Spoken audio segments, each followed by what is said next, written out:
Yes, my fork is backwards. What's going on, guys? Welcome back to another scooter video. Today, I'm going to answer the long-awaited question that everybody seems to ask in every video I ever post. Why is my fork backwards?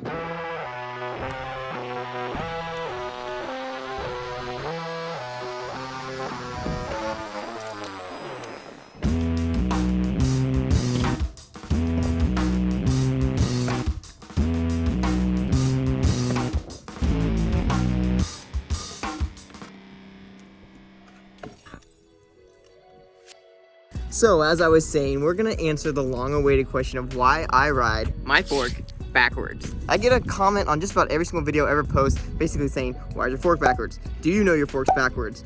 It doesn't count, your fork was backwards. I've heard just about every comment regarding my fork being backwards that you can even imagine. So today, we're knocking out every reason why I ride my fork backwards. Reason number 1, I ride my fork backwards because it helps lower the center of gravity for trying tricks like nose manuals and hang fives and basically any trick that involves the front wheel. The reason it lowers the center of gravity is because our forks have an offset, usually about 10 degrees. So by flipping it backwards, we're actually lowering that front wheel and therefore lowering the center of our gravity lower to the ground, so it's actually easier to maintain a nose manual. Same thing when we do a manual on our back wheel and we're standing on the back part of our deck. You don't ever see anybody doing a manual with your feet all the way in the front of the deck. It just wouldn't make any sense at all, and it would kind of be counterintuitive to actually holding a long manual. Same idea for nose manuals. You're gonna sit closer to the ground, so which means you're gonna be able to hold the nose manual a little bit longer. Now, I personally love nose manuals. I love linking it in the lines, hopping in and out of bowls, just being on your front wheel. So for me, I love to take any cheat that I can to get a little bit better at doing nose manuals. So moving that fork backwards and being a little bit closer to the ground really helps me personally when I do my nose manuals. Reason number 2, this one's another trick.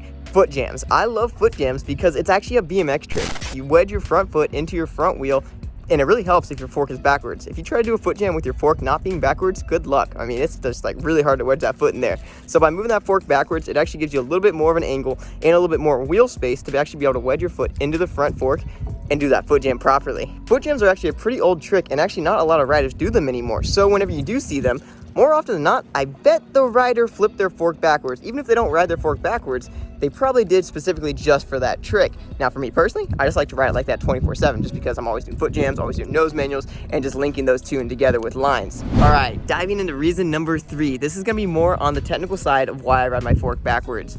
It makes your front wheel a little bit more responsive. So when you're taking tight turns and moving really quick, like just pivoting and just turning in general, you're gonna notice a little bit more of a response from actually being able to turn.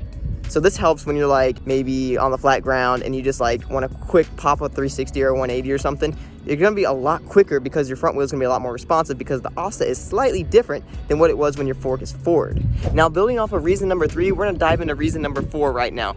Pumping through bowls is gonna be so much easier when you turn your fork backwards because if you guys have ever seen a shopping cart, the front wheels are actually caster wheels. They're not steering wheels, they're caster wheels. They flip backwards, so when you're like moving through aisles and stuff, it turns a little bit easier. So think about this, when you're pumping through a bowl really fast and you want to like carve a corner and your front wheel is backwards, it's actually going to make it a little bit easier to lay into the corner and pump through the corner a lot harder.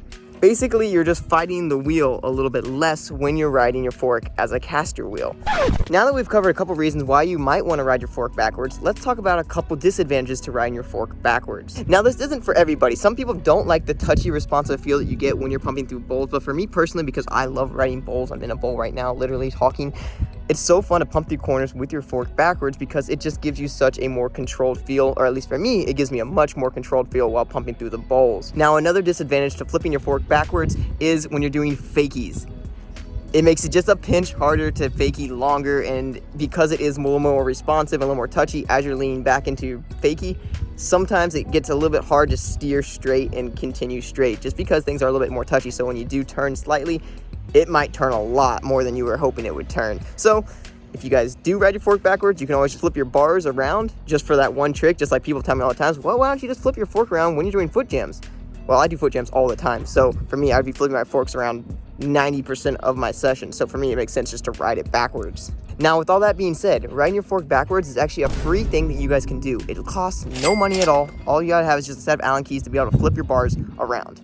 It's that simple. And if you don't like it, you can always flip it back and just ride your scooter how it's normally ridden. So if you guys do want to ride with your forks backwards, I highly recommend it, and I at least recommend trying it before you hate on it, or at least before you comment on my video next time and say, why is your fork backwards? It doesn't count, your fork's backwards, it's ugly, and all kinds of, crazy stuff. I don't know why it's so hated upon. Actually, my most commented on video is my how to tow it video, just because within the video, my fork is backwards the entire video, and you can full on see it every inch of the video, every second of the video you can see my fork being backwards. So that video probably has over 100, maybe even 200 comments of just talking about why is your fork backwards. So if you guys want to see that video, you guys can click the link in the upper right hand corner, click right to that video, and you guys can see exactly what I'm talking about with my fork just being full on display backwards the entire time. But as I was saying before, give it a go, see what you like, and you can always switch it back if you do not like riding your fork backwards. I'm gonna go right now. It's a gorgeous day out here in Ohio. I'm gonna get my session on. So I'm gonna go and wrap this video up. If you guys liked it, give me a big old thumbs up and smash that subscribe button if you guys are not yet subscribed to my YouTube channel. Hopefully this gave you a better insight of why I ride my fork backwards. So now actually I'm gonna send this video to every single comment that comments, why do you ride your fork backwards? I'm just gonna paste the link to this video right in the comments just so people can literally see this video. So if you're here from one of my comments and you are watching this video right now, first off, thank you for watching the entire video. Second, hopefully now you know that this is why I ride my fork backwards. But on that note, I will catch you guys in the next one. Later.